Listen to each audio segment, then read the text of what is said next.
ngayon, bigyan mo. Ang lakas ng ulan.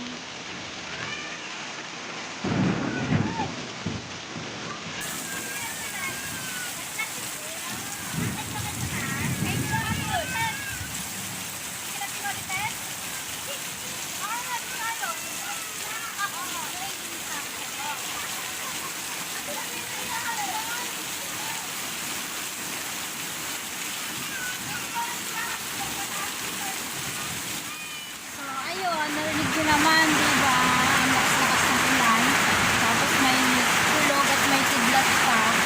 Kaya, tinigil ko na kasi alam ko hindi na talaga babalik yung internet ko. Bahala na ako ano mangyayari doon sa LS ko, sa live ko. Hindi ko siya na-end stream eh. Hindi ko siya na-end stream kasi nga, bigla na lang siya naputol. So, bahala na kung anong mangyayari doon. Kung mapopost ba siya o mawawala. Ewan ko lang. Tignan lang natin. So, sa lahat ng nagpunta ng LS, ng live ko kanina, maraming salamat. Kay KG Views, kay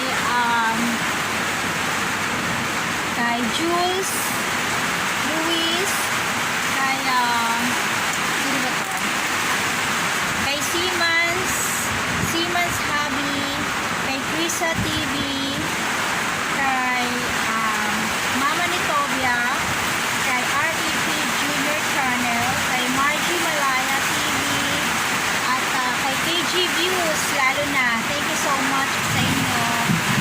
Kay Sir RG, ano ba yung ano niya? Basta kay Sir RG, thank you so much.